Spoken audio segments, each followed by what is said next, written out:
Hi, I am Dr. Kaiya Ansorge, and today I'm inviting you to join me one more time for this workshop that we are doing, Transforming Social Distance into Connecting with Our Souls.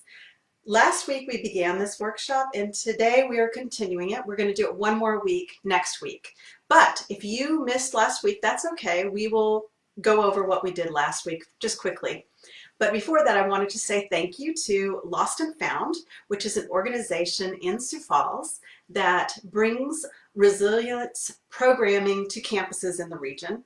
So we're doing this together. It's a super fun project. And I think that it's helping at least me, and I hope some of you, in terms of trying to figure out what we're doing during this period of social distancing. This is such an unusual time in history, but it's a real opportunity to reassess what's truly important to us. So throughout this hour, I would invite you to write comments and to call me. So my phone number is on my Facebook page. You can look on my Facebook page and it has a call now button in a circle, and that will give you my phone number. And I actually have my phone on so we can see how that works.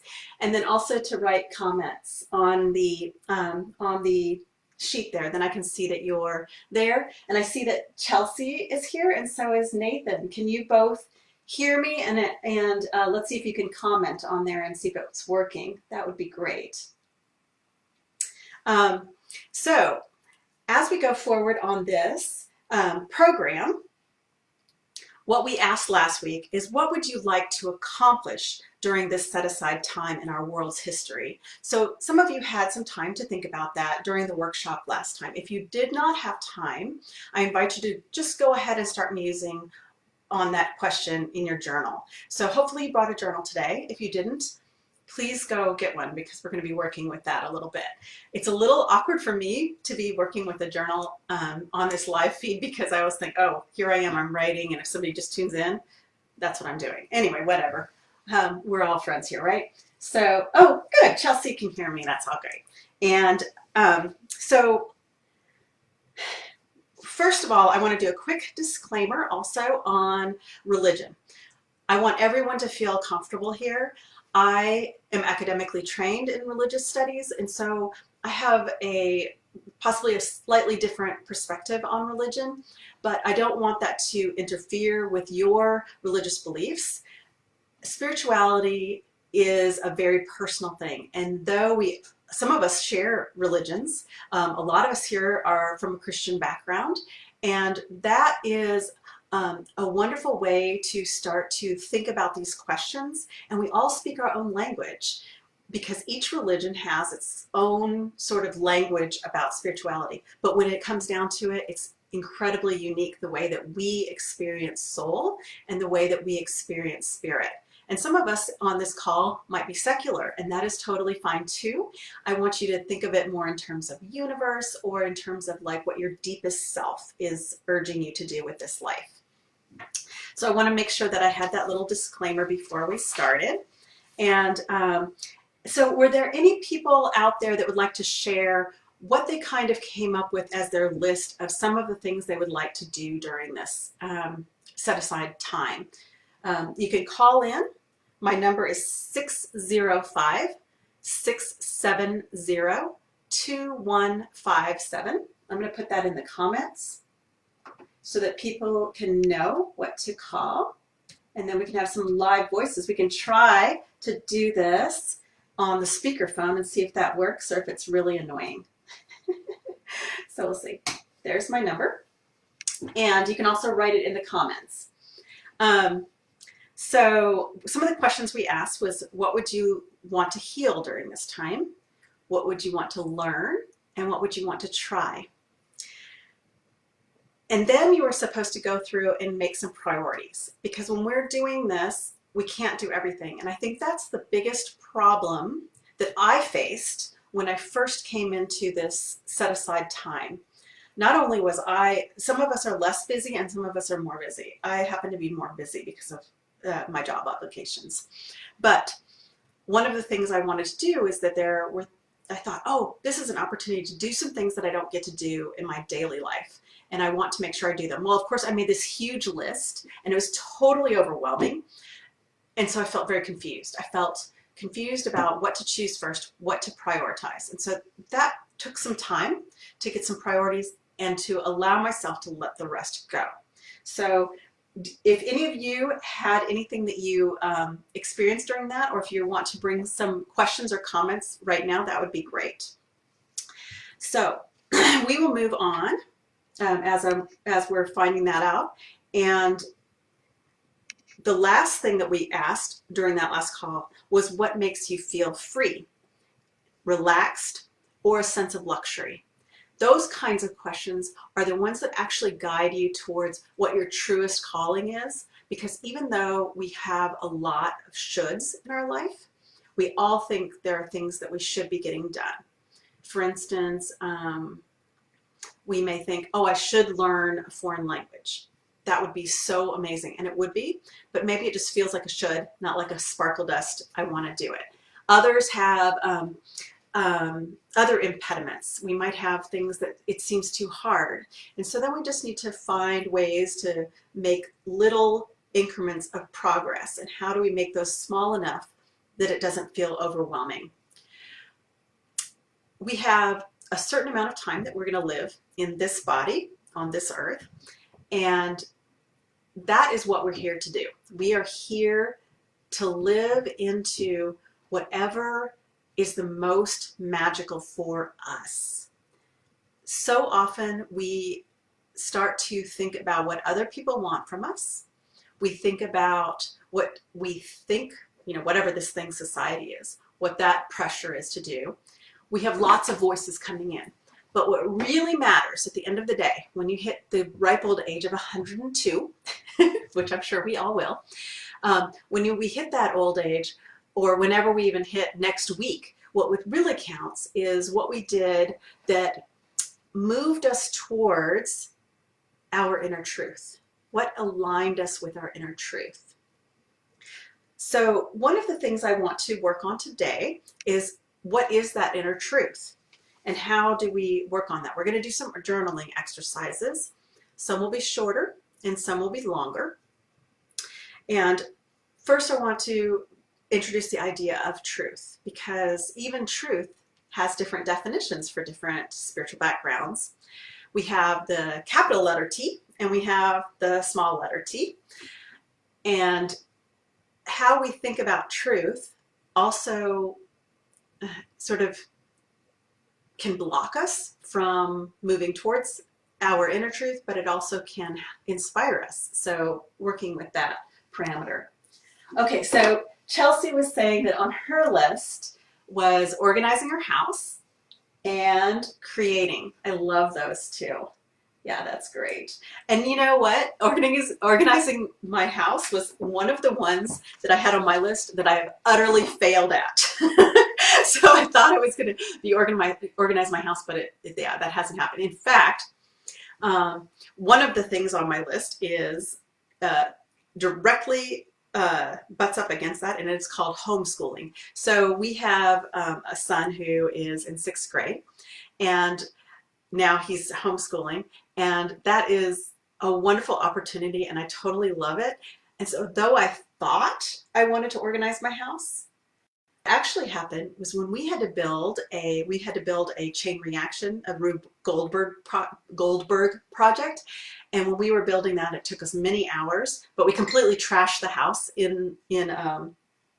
we completely trashed the house in the process, and I loved it. And we started to clean it up, and then my son said, wait, I'm not really ready for this to be put away. And I thought the same thing. I thought, this is actually how I want my house to be. I want it to be full of chain reactions. Anyway, so here we have some more. Marnie joined. Hi, Marnie. And let's see here, we have Lost and Found.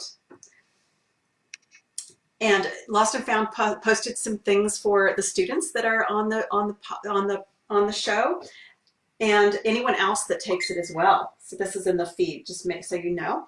And I'm getting a couple of messages here that this is wonderful. Oh, Carrie can't join. let's see, I'll just tell her, look on my page. There we go, see if that works. And anyway, so if you do this survey, if you see the survey here, sorry, it's kind of all over the place here. If you do the survey, you also put your email in for a $25 gift card that you can use for local local businesses. And I think they're going to have some even for Vermilion. I'm not sure exactly how that all is working. I'll ask later when I can look at it more clearly. So anyway, so one of the things with truth, it's really interesting, is that when we look at truth, say from the Christian perspective, we mostly have the sources of the big T and the little t. So truth with the big T would be sort of the truth of God.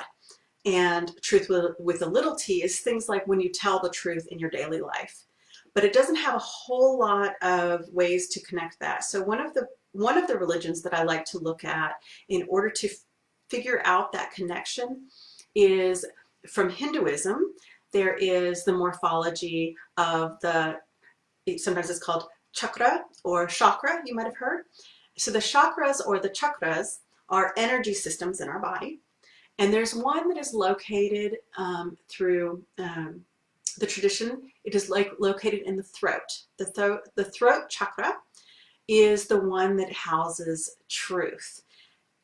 And what it says about truth is that truth is, and that this chakra is in charge of coordinating our body with our mind. It's the communicator. And so there's something that's flowing. So in order to have integrity and have truth is to coordinate the body and the mind, not just be in the mind. And what that means, that what we do, what we are doing with our lives, as well as what we are saying, because it's also in charge of our voice, what we are saying is actually an act of aligning ourselves with divine truth. Now, I'm not saying become a Hindu. I'm just saying this is a useful idea in order to see your idea of truth from a different perspective. So when you're thinking about your own sense of integrity and your own sense of truth, what does that mean? Well, one thing it means is that we have to start being honest with our deepest selves, but also with each other. We have to tell the truth even when we don't really want to, because when we don't tell the truth, we really block our potential for this deepest level of integrity. Some of the practices that one can do in order to work on this part of our body is to sing, also speaking, and breathing. That's right. So breathing helps align our energies. Now we're going to start on our first journaling exercise for today. Hi, Michelle. Michelle Dawn joined, and Cecil Valdez. Wow, so we've got some people from all over the place. And so first we're going to do a little writing. Now, I keep saying first, but then it's like second, third, and fourth. We're going to do some writing. So get out your journal, and I will be the timer. And we're going to write a little bit about truth, but I'm going to give you a question to help facilitate your writing at this point. The question is, if you were living completely and utterly true to who you are, what would you be doing? And what would your regular day look like? So what would you be doing kind of in the big picture? But what would a single day look like if you were totally true to that crazy, interesting, kind of weird person that you happen to be on the deepest inside? So try that out. And we're going to do that for probably about 7 minutes. So it's going to take, this is going to take some time. We're going to be writing for this for a while. So just relax, calm down, and allow yourself to write really slowly if you want to, or you can speed up. But when you think you're running out of words, just keep going. Even if it's saying, I'm out of words, then circle back and start asking yourself, what is your deepest truth? And what would your day look like if you were living your deepest truth? We're going to do 10 minutes. So starting now.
as you're writing, I want to invite you to allow yourself to slow down and allow yourself to breathe as you're writing so you can relax into the words. This isn't a race.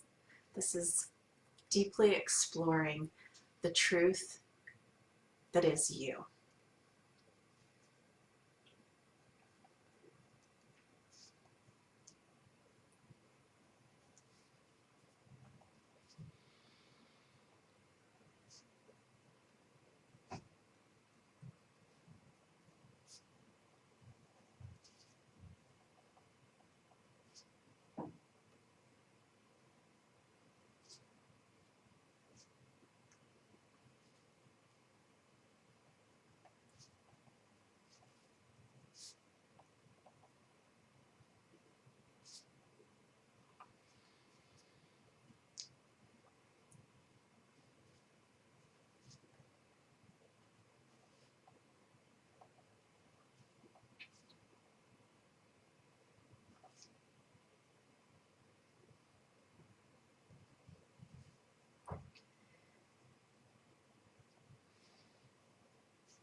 So that was actually a somewhat fortuitous ring there because it's time for us to start coming back into here. And if you found anything that you were writing that really that you would like to share, I would love to hear it, either now or you can always message me later or write to me or whatever. On my website, you can also write a note in there. It's just kayaansorge.com. So you can always write a note to me in there as well. Anyway, so while I was writing, I just wanted to share a little bit of this with you because I was thinking about obviously the question, and as I was writing it, I wrote that we are all truly weird and truly miraculous. It's this balance. I always think of it as a mermaid image because mermaids are both monstrous in the old mythology. They were both monstrous and alluring. So they have this, and they're magical. So they're monstrous and magical, and both, I guess, are alluring. But anyway, they have this dichotomy that we all have. So we are all simultaneously incredibly beautiful and gifted, and at the same time, we're hideous. We have both of those within us. And so how do we live towards our beauty and our joy and our absolutely amazing self? That is always the trick. That is what we're doing in this life. But even when we dabble in the hideous a little bit and then get back on track, that's part of the song of our life. And so what I was also writing is we are all amazing beings poised in this body to have a truly unique creation, because every day is our creation. In the Christian Judeo tradition, we think of a creator God, but that gift is also given to the human to create. But our biggest creation is our own life. It's not even, having babies or making art or writing. It's actually our life, how we live our lives. That is our biggest creation, and it's one that we're involved in every day. And that's huge. It's super overwhelming, isn't it? So we are creating our life, this life. It is our masterpiece, but wildly, it is an improvisation. And I don't know about you, but improv is scary. And that's what I was thinking about, is how when we're improvising this life and we're going through it, especially as things start to happen more quickly, it is super scary. And I know that it seems like it shouldn't be, our lives shouldn't be scary, but on the other hand, when we're really honest, they really are, because it's everything.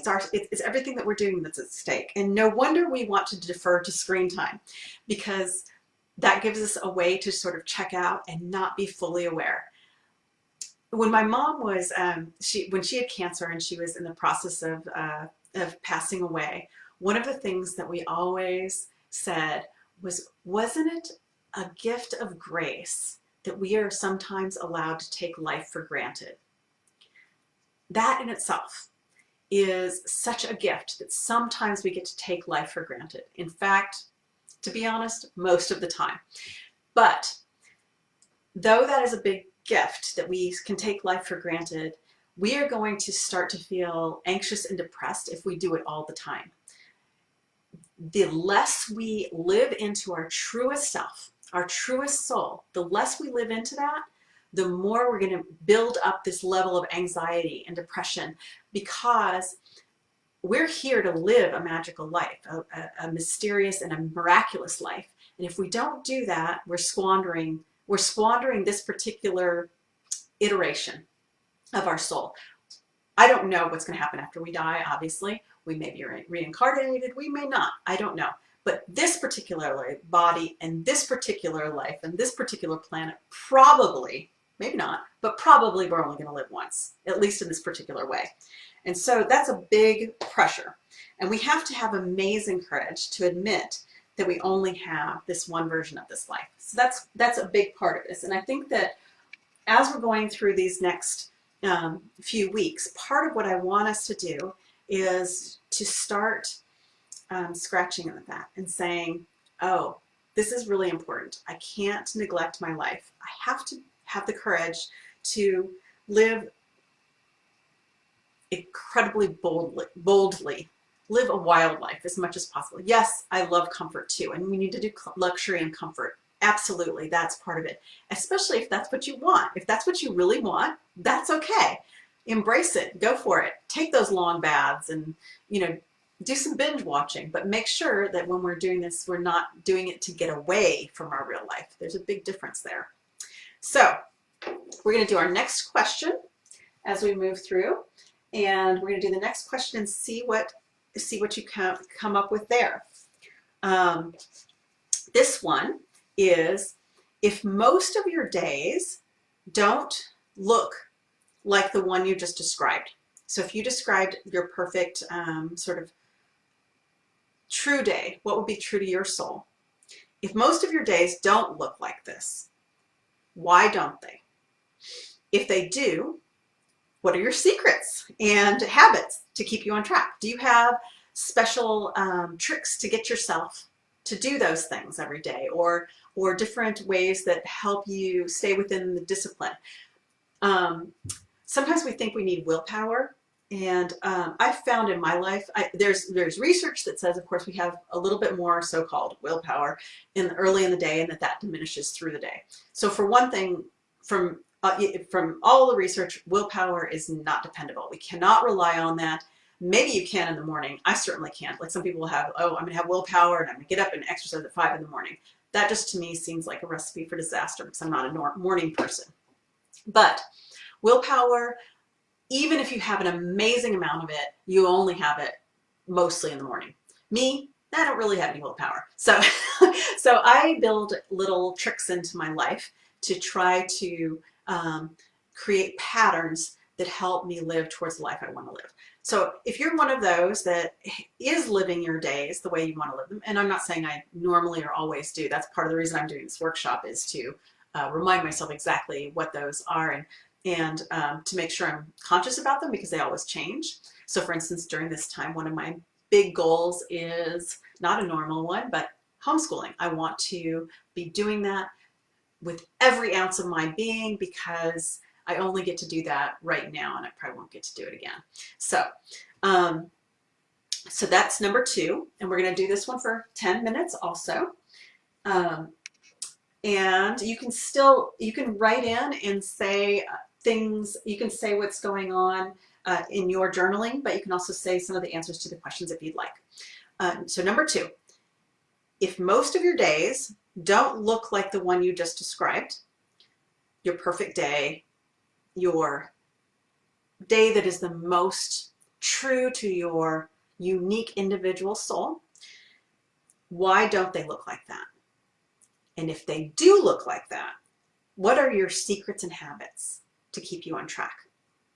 And if they ever did look like that, what were you doing that kept you on track? So those are things that I want to know the answer to because I like to know this trick too. So we are at, I will give you 10 minutes again. And remember to breathe deeply and write slowly. Allow yourself. On your marks, get set, go.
Okay, so here we are, and we should be winding it up about right now.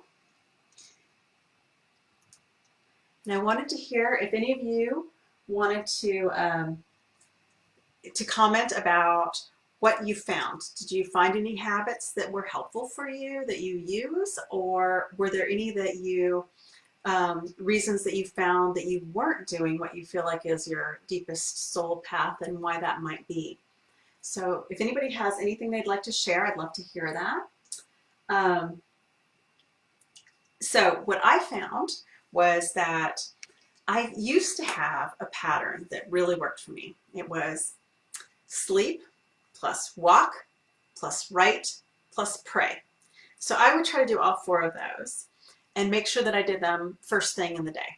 So in fact, I would make sure that I slept. I need a lot of sleep. It's embarrassing how much sleep I need. But anyway, I need a lot of sleep. And if I have a lot of sleep, then I feel amazing, and I am in an amazing mood, and I get more done the entire day.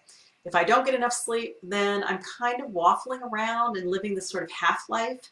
I don't get as much done, and I'm really grumpy.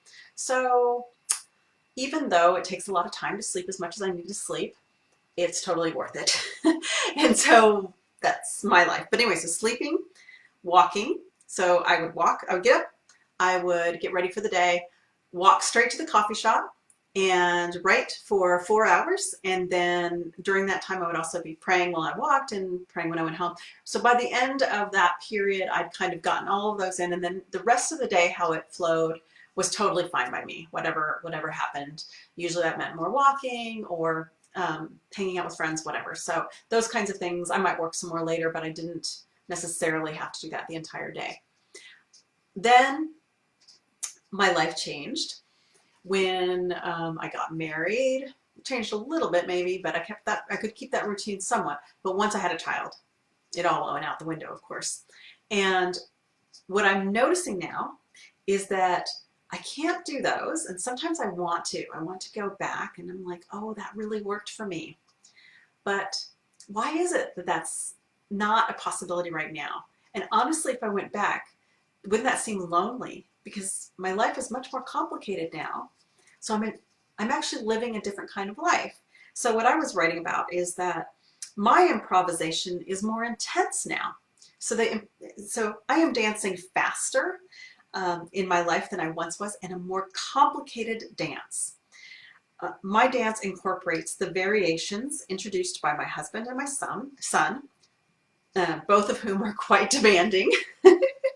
Luckily, what they entreat me to do is not too far off from my deepest soul's urges. They're a different strain than I was listening to before. And they are part of one of my main strains. They are not the only strain, which is to have a home and a family life filled with joy, laughter, safety, adventure, and love. What I am missing often, and I don't always get to because this other improvisation is so much fun, but it's really, really hard to dance with multiple people, is I miss getting into the areas of my deepest soul to explore those realities in the beyond. So yes, I still try to pray every day, but I don't necessarily spend as much time going into that deeper, more quiet place. Possibly that's a function of I don't need to anymore. I don't know. I haven't tried. Or it's that it's just not right now. Our lifespan, I should be taking this down. Our lifespan has so many elements to it that we are invited to dance different parts of our lives in different ways. The entire experience is truly an improvisation, and it's a creation. So when we spend a lot of our time not living into that improvisation, we're going to feel a little squished on the inside. And sometimes we're going to feel a little squished even if it's one of our main strains. But if we're not fully aware that it's a main part of our life, that also can make it, we forget that it's one of our main goals. So this time that we're writing together on these weeks is a time to make sure that we've got our priorities right and we can say yes to them more fully. So sometimes I'm doing exactly what I really, really want to do, but I don't fully surrender because I feel these other urgings. And that's part of becoming more conscious of our lives. That's part of a meditation process. And that's part of a prayer life and all of those things. But becoming more aware of what truly matters to us and then being able to grab onto those with our whole heart and our whole being. So that's what we need to do in life. Okay, so as you're writing about that, if anybody had any good ideas for that, okay. So Chelsea said that she gets into the habit of just existing instead of consciously making decisions. Isn't that the truth? Even I find that when my life is more busy, even if it's the stuff I really want to do, it feels like I'm just existing. I'm just doing it. I'm going, and following those motions. And I think it's going to take a whole lot of time to wake myself up to my life. But when I'm in the practice of waking myself up to my life, it actually doesn't take any more time. It's such a crazy thing. We're such funny humans, aren't we? That we need to come to consciousness and we think that it's going to take so long. There's so many things that we think are hard that are not that hard.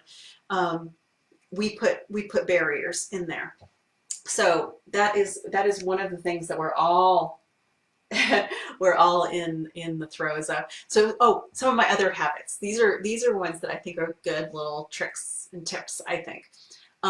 One is that exercise tends to be one on my list. But if I had to have set aside exercise time, I would never get to it. So I try to incorporate it into the way I get to places.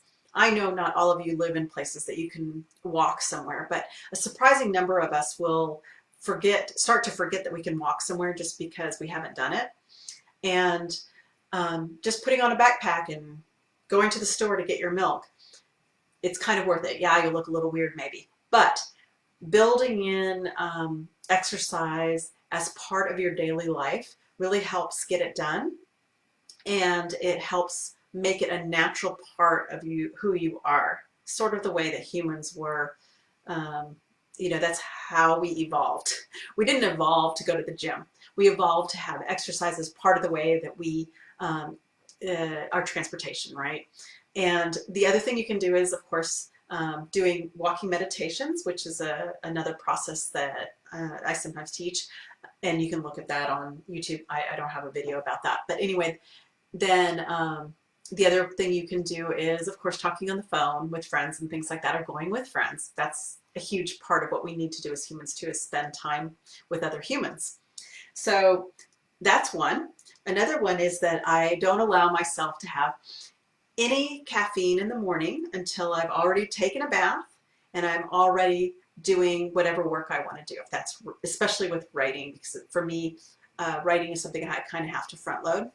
So I will say, if I'm in the habit, if I'm in the writing project right then I would say, okay, I can't have any caffeine until I'm writing, and then I can have caffeine. And if I'm in the editing mode, then I will often do that later in the day. And so then I say, oh, I can't have any food until I'm editing, or if I'm needing to read something, then I would do it with reading. And so I won't be allowed to have any food until I am doing something that I need to do. I think that's actually just that whole idea of using straight up Skinner behaviorism, using rewards, not necessarily after. We often say, think of it as being after we do something. Lots of times we need rewards more quickly. I need them while I'm doing something, so that I can train myself into enjoying the process while I'm doing it, instead of always thinking, oh, I need to get through this to get to the reward. That's actually a bad habit. A good habit is to say, oh, I get to go clean my room. And the reason I get to clean my room, what I like about that is I'm going to listen to podcasts at the same time as I'm cleaning my room. Or in my case, I'm going to eat ginger mints while I clean my room. So anything like that can help you train your mind into doing what you want to get done. So that's one of the ways to do it. Now, the next exercise we're going to do is we are going to create a quick list, just a list of blockers, things that block you from your most amazing life. I want you to make a list and put them in circles and then X them out. So I want you to do that. We're going to do that for just a few minutes. I want you to list, it can be people. You're not putting a hex on them. You're just saying that you're not going to block that out. If you don't feel like putting an X, don't put an X, but put them in circles and then we can figure out how to deal with them in a little bit. But let's do a quick list of anything that is blocking you from living your most amazing life.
Okay.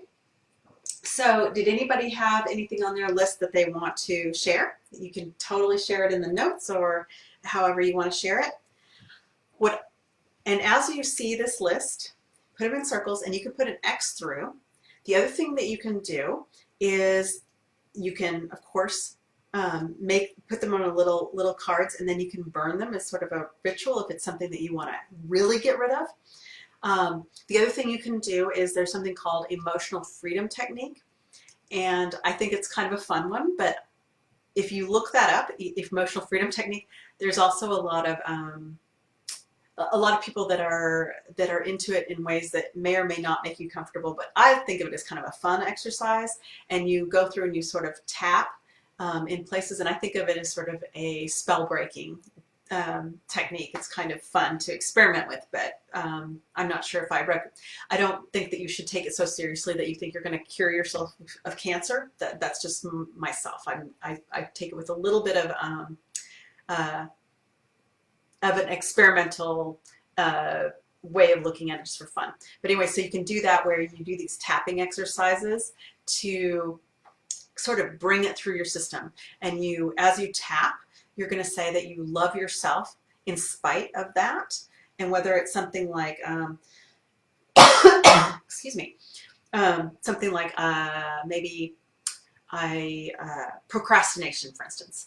So even though I procrastinate, I love myself unconditionally, that kind of thing. So you tap it through and then you say that you're not, so you can kind of get it through your system and get it out of your system. So that's one way to do it. Another one is and this one's kind of the most compelling to me, even more than Xing it, though that can be powerful, is to ask why that block is there. Why is it there in your life? We have all these components in our life, and why are they there? Is it trying to teach us something? Is it something that we can learn from and use? So that's a big question to ask your blockers. And I invite you over this coming week to work on some of those blockers and see if you still see them as blocks, and also to see if they are actually part of your main path. And it's just that they've gotten a little out of balance. Maybe there's a little too much energy focused on some element of your calling to the detriment of something else. And so that's feeling like it's a little out of balance. It's not actually that you want to get rid of it. The other thing is there's something about divine timing. Sometimes we are not quite ready to live what we think will be our magical life. You're already living it. You're already living your soul purpose. even if you're not fully recognizing it, you are living it, even if usually you're just slightly to the side in terms of your consciousness of it, and you're absolutely grabbing hold of it and choosing and surrendering to it. For some reason, humans love the feeling of surrender. That's kind of almost a bad word in Western society, this word surrender, but it's so true that when we truly surrender to something, we feel freedom. Doesn't that seem crazy? But there's something about the way that we're constructed inside that when we actually fully allow ourselves into something, we relax. So that's a big part of that process. The last step is what I call approximations. And what I mean by that is approximations are when you live your life, instead of thinking of it being quote unquote perfect, you have this idea of what perfect would be, or what your biggest, most amazing life would be. But instead of working always towards that sort of supreme goal, or that goal that's out there in the future, have every day be an approximation of what that would be like. So it might not be that you are, no, I don't know, let's do it with money. Maybe you're not as rich as you would like to be. And because money is a big, powerful one for a lot of people. So if you feel that you are not living, you're not as rich as you would like to be, live into that feeling of what would be rich for you. And I don't mean spending a lot of money, because that's not really what rich is about. I mean something more like having that kind of safety, that ability to truly choose your life, those kinds of things. So as you live it, just do small sort of imaginary practices into what that life would be like. The difference, so with money, one of the ways to think about that is not like if you had $1 million, what you would do, because that would limit it. But what if you had infinite access to money? That would have different decisions. So what I found when I think about, oh, if I have $1 million, that means, oh, I better pay off my debts. I better make sure I have the right clothes, whatever, all these things before it runs out. Instead, if I thought I had an infinite amount, I'd be like, put all that off. Why would I pay off anything? Who cares? You know, so not that one should live one way or the other, but it's fun to loosen that process in our mind so that we can start not having money as a blocker, is the main point there. So how could you live an approximation of your truth? What would your life look like if you were living an approximation of your truth? Now, not every day would be that sort of ideal schedule, but it would be one version of it, or a lesser version.